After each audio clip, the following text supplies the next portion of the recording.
Hello and welcome to Infamous MCP, the audio podcast. This is Brandon or Mutalis on Discord. This is Josh, go by Grumelzog on Discord.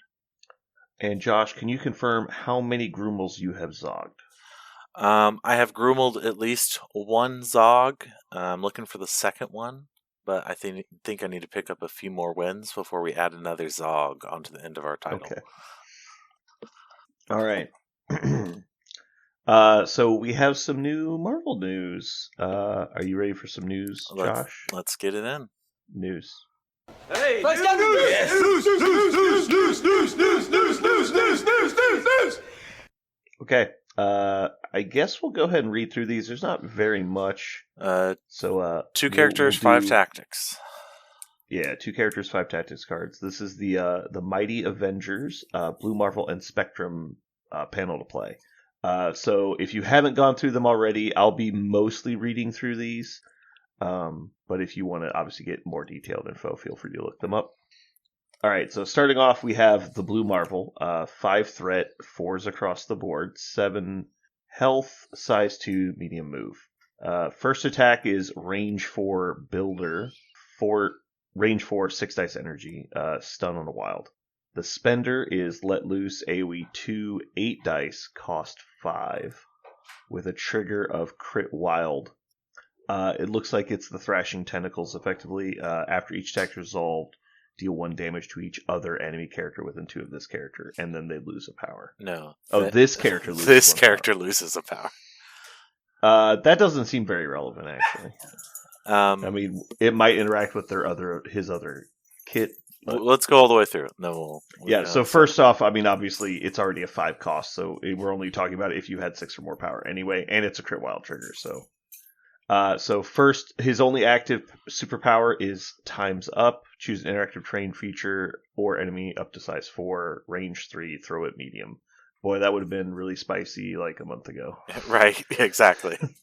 So cost 3 for a size 4 throw, medium. It's not bad. That's pretty good. That certainly could be worse. Is that Magneto's throw or does Magneto have long? His is long and he's not character. Oh, that's right. His is X cost. It's just, you're very wrong. It's not even close. Okay. This is actually... Sorry, Zach. Kidding aside, this is Vision's throw. Exactly, I think. Let's see if my brain math is still what it used to be. Sorry, I should have had MCPD pulled up. I normally do. Okay, Vision's throw is... You're not even close. This is payback. So it is both character and terrain, but it's up to size 3, range 2, and cost 2. So it is not. You are correct. So yeah, solid throw. Next superpower, we have Reactive Antimatter Barrier, cost 3. Noticing a trend. When this character or another allied character within 3 of us is defending the modified dice step, this character is superpower. The defender may reroll any number of its defense dice, including skulls. That's pretty cool. Interesting. That's fairly unique. Yes, that's almost a leadership with the power to play. So, well, 3 cost is pretty brutal. 3 cost is pretty brutal. He's only generating 1 plus whatever he does on his 6 dice builder. So, yeah. So quickly moving into his 3 innate powers, we have Hyper Cosmic Awareness. Whenever this character rolls dice after the effect resolve, gain 1 power if you rolled a skull. So he has Hubris for skulls. Living Antimatter Reaction. When attacking, defending, and dodging, he adds skulls to his successes. That's pretty great. Yes. And he has Flight and immunity to Incinerate and Stun. Quickly covering his injured side, it would appear at first glance that nothing changes except he loses a stamina. Correct. Yeah. That would appear to be the case. Okay, so you're talking about 13 health with 4s. Blocking and dodging on skulls, though, is pretty cool. Yes, that almost... I'm bad at math, but that almost makes him like 5s across the board. Just getting down the skulls and stuff. Defensively, it makes you a 4 out of 8 instead of a 3 out of 8. Okay. which is worse than martial artist. However, that affects because he technically can't reroll his own skulls. Not that it particularly matters, but it technically kind of does for the math a tiny portion because enemies can't force you to reroll skulls, except if he uses his own barrier. Obviously, he would then get to. But you wouldn't choose to because that would make any sense. And it is not a reroll all; it is reroll any number. So you're definitely elevating that a little bit. So 50-50 block rate on 4 dice is definitely better than what we're talking about. Like your average person of 3 dice with 3/8. That means you're getting 9/8 per defense roll, which is, just slightly better than 1, and it's practically 1 for most cases. He's blocking 2 on average before crit odds, which is pretty good.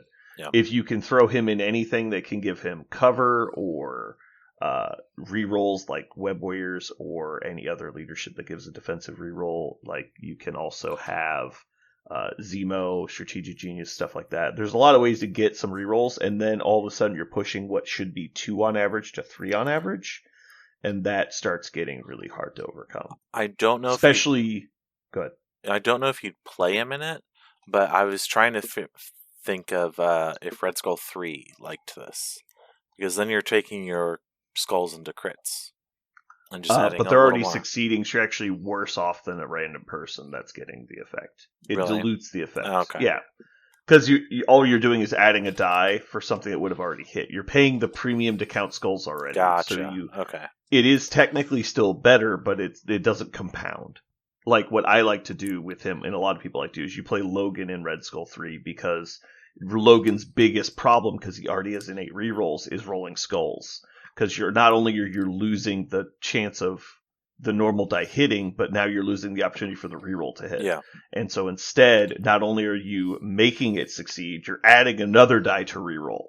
And so you're reducing the odds of you full hitting because you're adding yet another die and you're preventing the skull problem. So it's like a double compound. Yeah. And so I definitely would not reach for that immediately. I'd look for something more like Storm, who can maybe fix his maneuverability issue, that he's kind of static.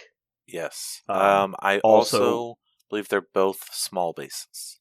Okay. And then it would also potentially give him, because he seems to be a long range type character with his range 4 builder. So giving Storm hop to fix his maneuverability, giving him Storm cover mechanic with the reroll. He's better. His reroll dice are better than most people's. But yeah, he's basically just a new version of Wanda. So, what's funny is that's basically the number one comment that's out there right now since this dropped. I mean, it's obvious. It's literally just. I mean, the difference is Wanda has a single target spender and he has an AoE spender. That's literally the difference in their kit. They do the same thing other than that.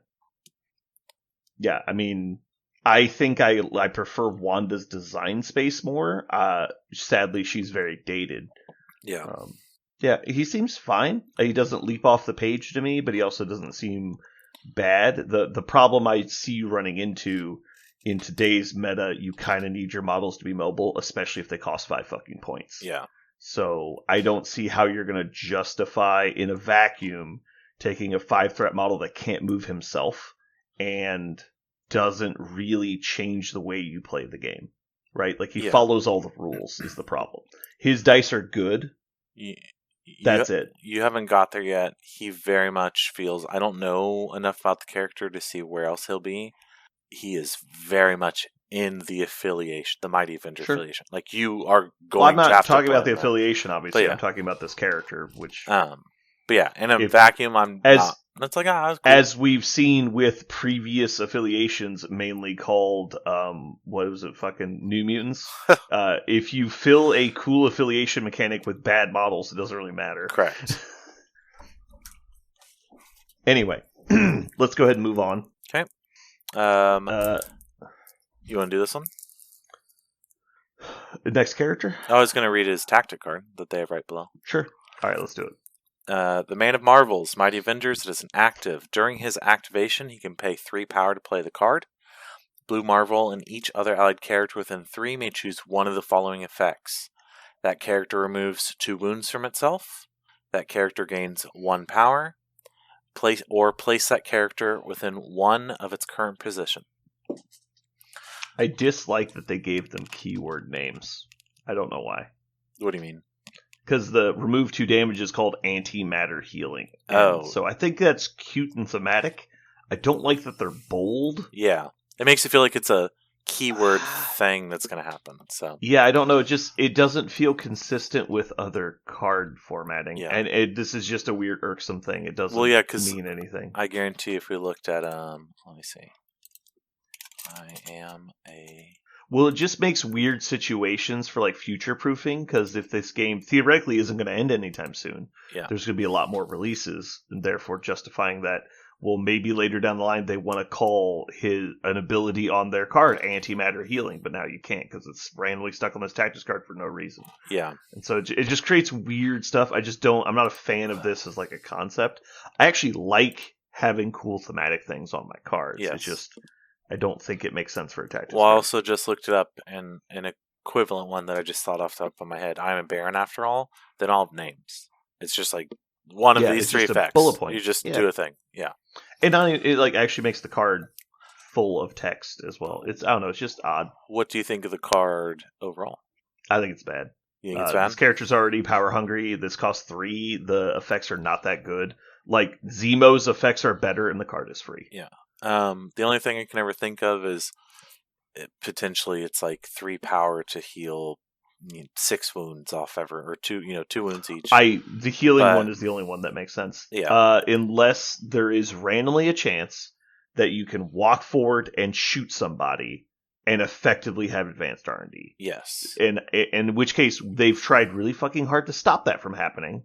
Allowing that back in the game seems really fucking stupid, so I don't know why they did that. Yeah. The only other thing is I don't hate the place within one.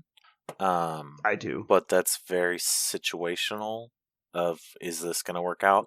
My brain has been trying to figure out how I use this to bump everything forward turn 1. But I don't know the math on it. Like literally, okay, so everything within 3, you go. Boop. Hold on, no. I don't have the leadership yet. So before we talk more about this, we need to keep going. Okay.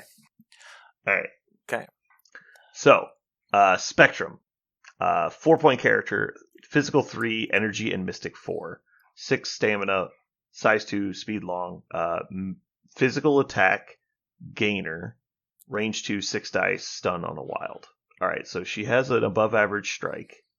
Photon Blast, Energy, Beam 4, 4 dice, Gainer. This character may reroll all of the attack dice on the attack, so it's got the... so it's better Captain Marvel. Yeah. No, what's the Dark Matter girl's name? Dark Star. Drawing a Dark Star. So she's got the Dark Star treatment on her attack. But it's a Gainer, so that's good. Yeah.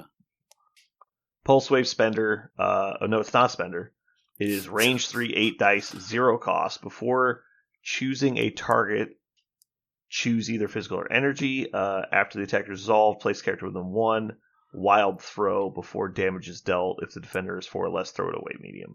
Why is it not a... This has already been clarified. This is a print error. It is not 0 power. Okay. Because good. Otherwise that would be fucking nonsense. I'll just throw I wasn't even 8 dice. I honestly was like, 3, that actually checks out with the way they've been making characters. So. I was joking with CJ. Did they say what the cost is? I didn't see it. I just saw that they said they would update it correctly. But I determined. I did jokingly tell CJ, I was like, this reminds me of when I brief and shining moment of Ronin had 0 cost on everything on his card, and I had the ultimate form of Ronin the Accuser, where I could just spender you for nothing, but that was fixed in 20 minutes, so I assume this will be ratified as well. Okay, so moving on, the most important part, the leadership. Stronger together than apart. Once per turn, when an allied character would gain 1 or more power, you may choose to gain 1 less power. If you do, after the effect is resolved, choose an allied character, they gain 1 power. I like it. There's a lot of spicy things you could do with this, I think. It is a different kind of power sharing than we've had. Do you not see the problem already? No. All right, so turn 1, we're going to Man of Marvels with Wong automatically. Yeah, correct. Okay. Or So who will statistically be in this. You can vision it, and bam, 2 power. well, but he can't give the power to Blue Marvel. So he gains 2 power. When he would Yeah. gain 1 or more power, he can pass that power somewhere else. No, he passes 1 power somewhere else. Yes. Not both. The problem is you need to get 2 power. But you're still passing a power. Why would you spend 4 points on 2-point Wong? I'm just throwing it out there. Okay. Obviously, this ability will be good with anyone who can generate power out of nothing. Yeah. But Wong specifically, with Blue Marvel, you will meditate, give a power for free, meditate, and then give it another power transfer. Because you can't use the leadership twice. So he has to be able to actually transfer 1, and then use leadership for the second meditate. Yeah. So that gives him 3 power automatically, which means he can then advanced R&D everyone within 3 of him on the first turn, which will refund the power to both Blue Marvel and Wong, so they're actually neutral on power for the whole round, and then everyone else will get an extra power. Correct. And it only costs you a Tactics card and Wong's activation. Who might be affiliated, CJ said. So, because this it's called Mighty Avengers, but it really sounds like from a couple things they've shown us, they're rolling in West Coast Avengers as well into the list, which is a very defined thing. Okay. I was going to say I doubt that, but now the more I think about it, it's probably guaranteed. Okay, so moving on. That's an interesting leadership. I don't particularly like it, but it's not bad. I just don't like the implication of it. I think it will be good for people like my brother Zach, who are like, I'll do this. For some reason, we might have brought back a turn 1 script. We'll see. When they just got rid of it, we just brought back turn 1 script. As for me, it doesn't involve charging at you to do damage, so I'm like, whatever, cool. Sure. It's clearly very good for Spectrum. Well, actually, no. It's better she's going to generate a ton of power. So I think, for me, when I read these, this is why I said Blue Marvel has to be played in this, because he does not generate enough power to do his things. But if you are doing stuff with this and just constantly going power on him, power on him, power on him, he might really turn on. So yeah, you can feed a bunch of power to one person, kind of like the A-Force leadership, which is fine. Yeah. I don't know. I don't like it because it's the fact that it has to be so heavily restricted, which is like it can only happen once a turn, kind of implies like how unbalanceable this mechanic is. Mm-hmm. And given that there's a lot of characters that you have 0 interaction, they're going to be generating power. Like Photon Blast from Spectrum, every character that can just generate 1 or has a gainer. It's like almost no interaction with your opponent, you'll be triggering effects. Yeah. And so I'm not a huge fan of that. But then when it's specifically used to break characters that were never meant to have infinite power, I'm just not a fan. Oops, excuse me. Hey, we're going to move on. Next up, we have Energy Boost, Reactive Power, cost 2. When this character or another allied character within 4 was making an attack during the create dice pool, the attacking character adds 2 dice to the roll, once per turn. And then 2 innate powers. The first one is, when defending against an attack for each wild in the defense roll, you may change one of the attacker's dice to a blank and gain a power.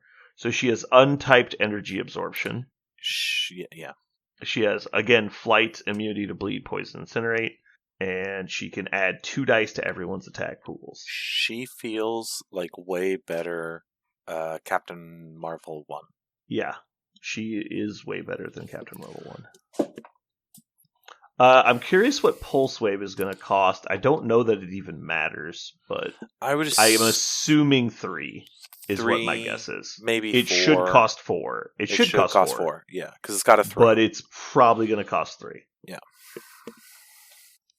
Her backside would appear to be exactly the same, including the free spender.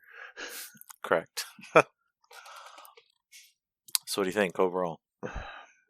Spectrum seems a little pushed. I dislike her leadership from a philosophy standpoint. It's good. I agree. I think she's good. I think the leadership is good. It is a thinking man's leadership, which is not for me. But Oh, you think so? You think this is like a so the thing is high like chess brain level for leadership? when I see it, I think of it like how would Zach see it, and Zach would be like, I move up, I do this thing that generates a power, I put it here. Like he's already talking, not to give away his secret tech, but he will be able to like. He said before immediately giving away his secret tech. Yes, You don't have to give it away. It's fine. Fuck you, Zach. He had it's too much thinking for me, but he had a way to turn one alpha strike with King T'Challa because of this. That doesn't even sound that hard. How much power do you need to give him? 2, maybe. That's it. We already talked about. You can easily do that. Yeah, exactly. It's one character. Yes. Yes. Tell Zach he's an idiot. Zach, when you listen to this, Brandon says you're Zach, an idiot. You are an idiot. All right. Yeah, I don't know that this is particularly complicated. I do think it leans more towards people that have a plan. Yes. I don't think a plan means that you're intelligent. I just think it means that you want to play the game on a script. And that's exactly what this leadership lets you do because it's a non-interacting leadership. It is going to be very scriptful. I'll be curious to see what people do. Yeah, I don't like that like every part of her kit is a better than average. Yeah. There were some interesting interactions with, I believe it was King T and Ghost Rider because of this, because they gain power when you damage anyone on the board. Oh, yeah. And so then you can just go, I deny that power, go somewhere else, and that happens. Yeah, they both give that ability to your whole team. And so you just go da-da-da-da-da-da-da, and just power wherever you want. Because it's not like Cyclops is where it's like, range 5. It's like, this is board wide, power goes where you want it. This is a perfect example of when they just want to push something for no reason. Because you see every other leadership that does anything with moving power around has a limit on range. Yeah. Like, the only one, to my knowledge, that doesn't is She-Hulk's. Yes. And that is, like, crazy strong, and therefore is balanced around her being a subpar 6-pointer. Yeah. Yep. Okay, let's move on. Okay. It looks like they're saying here Mighty Avengers roster is going to include Ant-Man and Captain Marvel 2. Yes.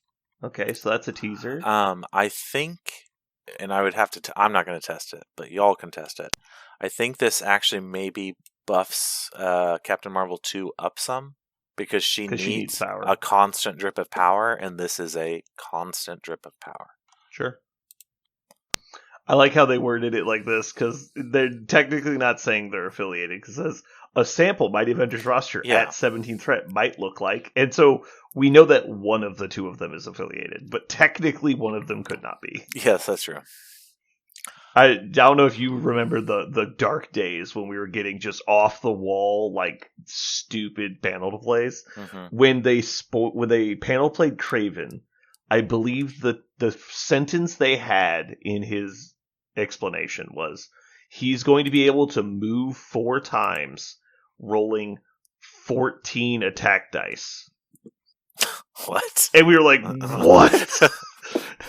And so really what they meant is like 14 total attack dice. Yeah. And that's if he triggered his double attack. It's like they had to play a tactics card, I think, to make the situation they were explaining possible. Yes. Like, it was so stupid.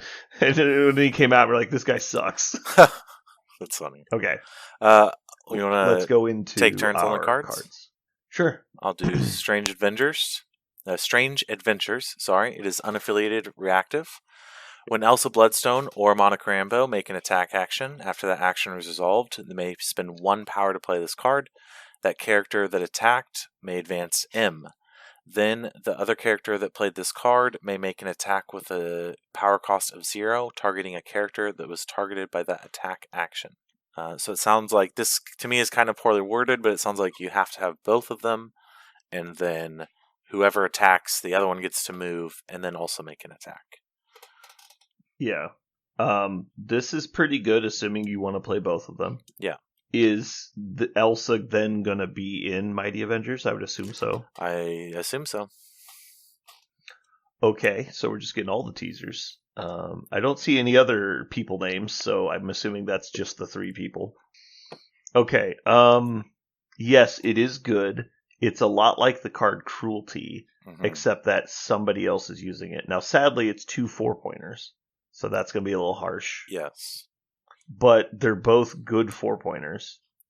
And you can play this in Defenders or Midnight Suns, whatever Correct. else it is. So yeah, I think that's a good card. Anything that can generate movement and attacks out of activation. Yeah. Okay. Next up, we have the Ultimates. This is an attack card. Physical attack, range 3, 0 dice, 0 power cost. Before choosing, choose physical or energy typed. Add dice to the attack pool equal to the amount of power spent to play this card. I already fucking hate it. Energy overload. Before damage is dealt, the defender and other enemy characters within 2 gain stun. Okay, so it's literally just shitty Helios laser. It's Helios that's physical. Hold on, I'm not done. No, you get to choose. Oh, either or. But yeah, Helios is only energy. Can I finish? Yeah, go for it. Okay. It is an action. During a Mighty Avengers character's activation, any number of Mighty Avengers may spend power to play this card. Yep. Shorter range. It's so much Helios. worse. Yeah, range 3 versus range 5, although anyone can play it, but only Mighty Avengers can spend power. Yeah, it's probably still going to get played, because the ability to just delete somebody is always worth it. So I'm going to go to phase manipulation. Mighty Avengers reactive. At the start of the power phase, Spectrum may play this card. When an allied character attacks this round after choosing an attack and before declaring a target, if it is within 4 of an allied Spectrum, the targeting character chooses whether the attack type is physical, energy, or mystic. I really like this card. This is, I guess... I think this is going to be in your 10, but rarely get played. I think it maths out probably really similar to Stark Armory, where you're getting another dice within 4, because with this, you get to always attack the weakest. Most characters don't have a weak stat, though.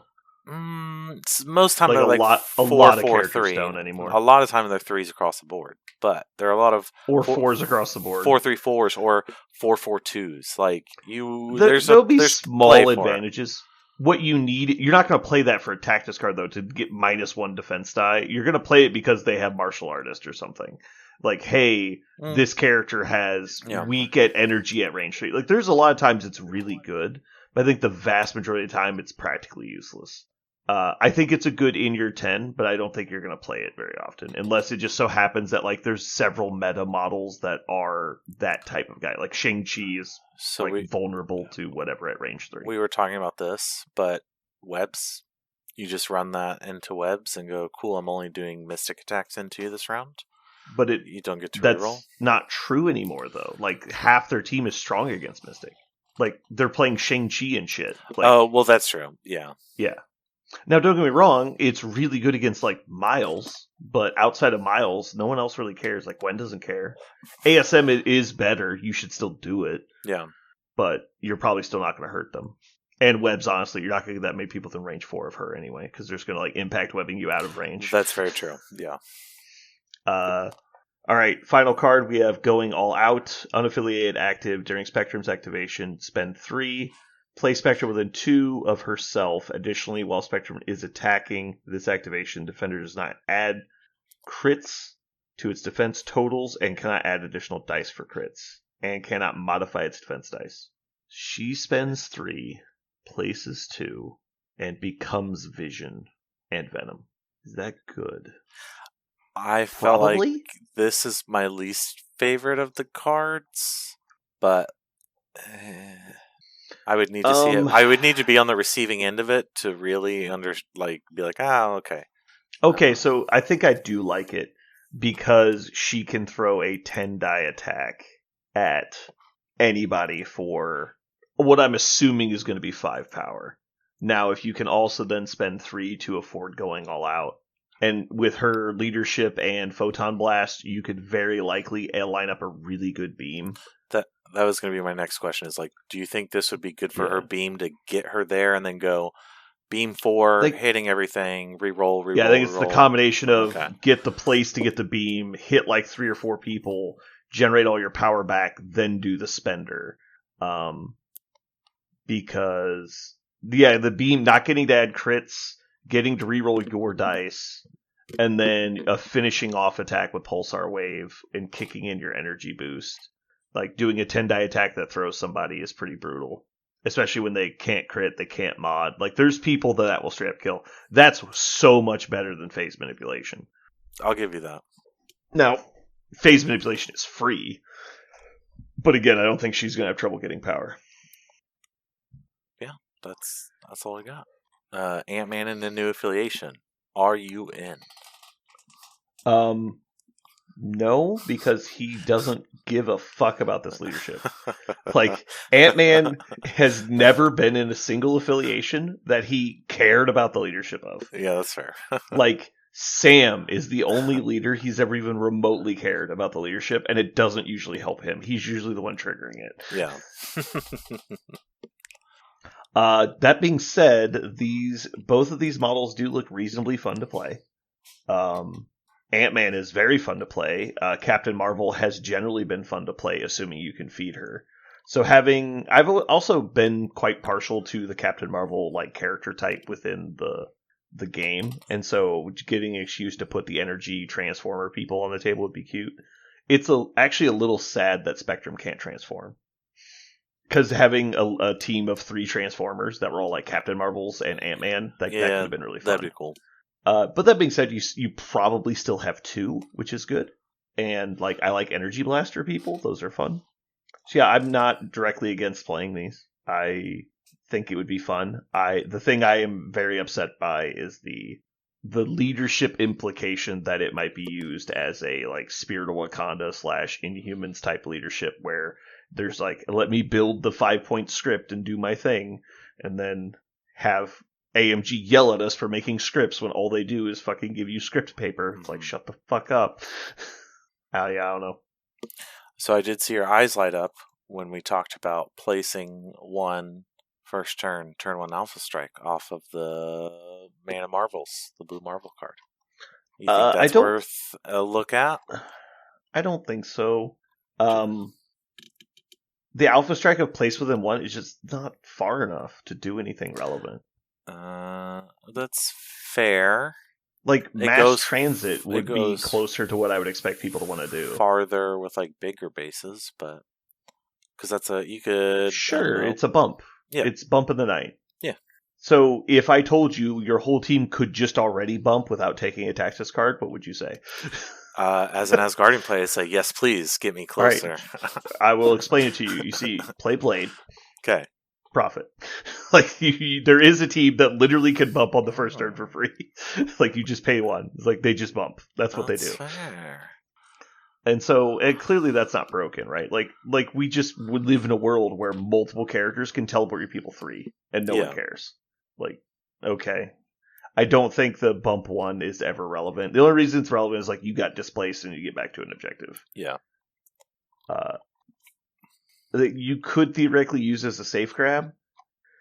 Like, for example, you put Blue Marvel in the middle, and one of your guys goes up, gets the middle point, and then later you activate him and drop this to bump them backwards. But there's just easier ways to do it. That's not as expensive. Mm-hmm. And don't require a 5-point character. Yeah, I don't know that I'm interested in playing Blue Marvel at all. This leadership doesn't, like I said, doesn't really speak to me. But also, not like a month later, I get my 2 main affiliations. So this is why they changed AoEs. Why? Because he's got an AoE 2 and she has a beam 4. Oh yeah, yeah. I wish I'd remembered that in my last game. Did you kill your own person? No, I was just not beaming. I was just being super careful about beaming, and then CJ was like, beams don't hurt your own people anymore. It's like remember you saying that. There went half of Crimson Dynamo's activations where I'm like, well, I got a place to not hit my own guy. Like, Yeah. This, let's see, what's the timing on this? When this character or an allied character within 3 is defending during the Wi-Fi dice step, this character. Okay, so you can put Blue Marvel in with Crimson Dynamo. And you can reroll their attack dice first, and then reroll your defense dice. No, you can't, because you reroll defensive dice before you reroll offensive dice. What?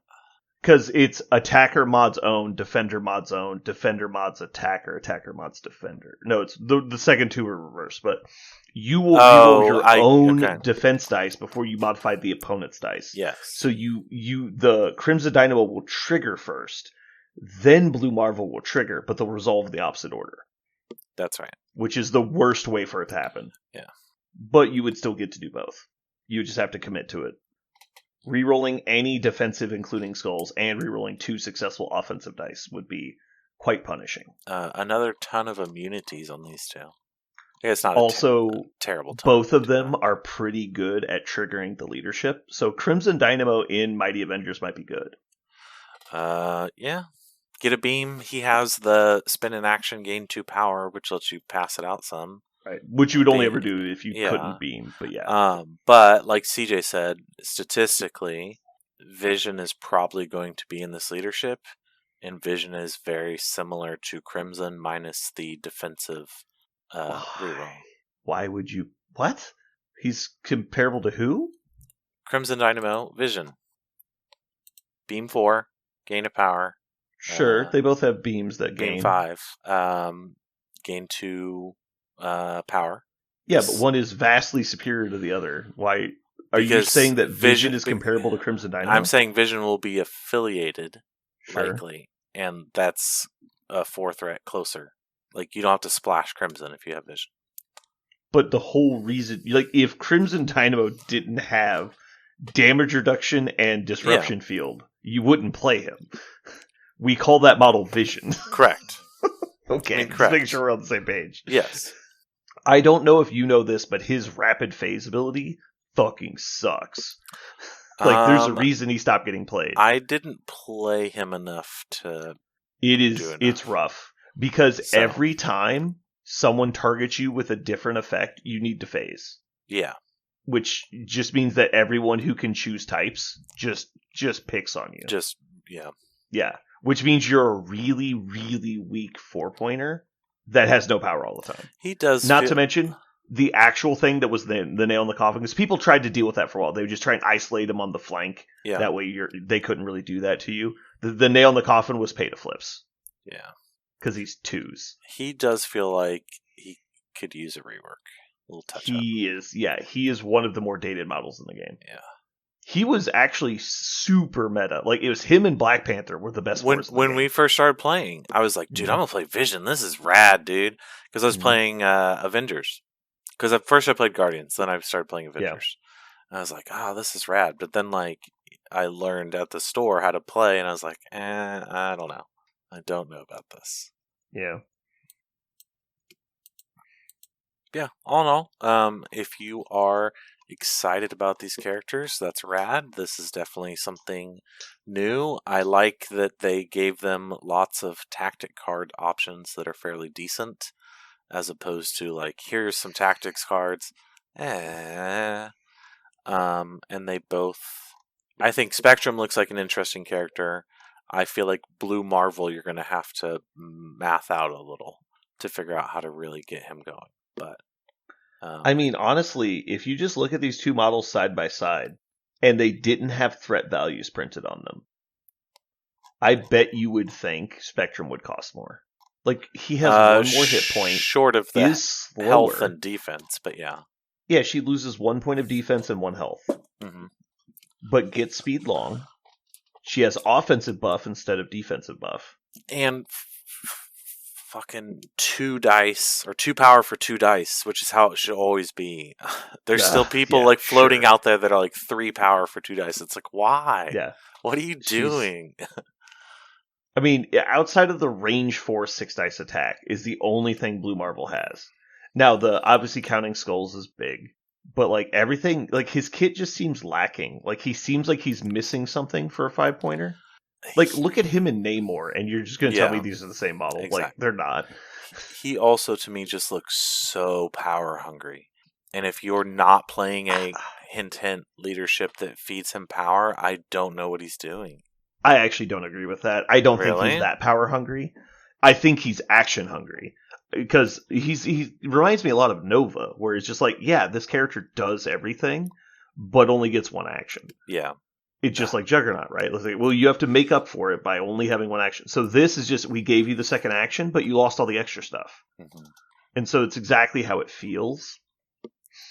And I think that's a good game design. I think you should be missing something, but the trend has been 5-pointers aren't missing anything. Yeah. And I think that's the problem. I think 6 threats super get to the point where it's like, all right, you have a minor flaw. And then 5-pointers should have a noticeable flaw. 4-pointers should be flawed. 3-pointers should have one good thing. Anyway, yeah, overall, I think I'm pretty happy with these. Yeah. Like I said, I think CJ was talking about picking them up. I know Zach expressed some interest, so we'll just have to see. I know I signed up for, which I don't know why I don't have time for it, but I signed up for the TTS League that starts next week. So I'll have to see if people are jamming some games, because they come out the 9th, I think. Of January? Yeah. Jesus, that's fast. Okay. I believe, before I mislead people. I can't remember the last time we got something we didn't know the rules of. Well, that's what we were talking about. We're like, these are coming out very soon. Where are the stuff? So let's see. Oh, did they say in the article? I gotta click through a dozen things. They added an extra level of security to my Asmodee portal, so it takes me longer to pull up there. This product releases on January 9th, so in a week and a half, 2 weeks. Cool. Alrighty, well, thanks for tuning in, everybody. Hopefully you enjoyed, and you like the new Mighty Avengers. This has been Brandon. And Josh. And you've just listened to The Mighty Avengers.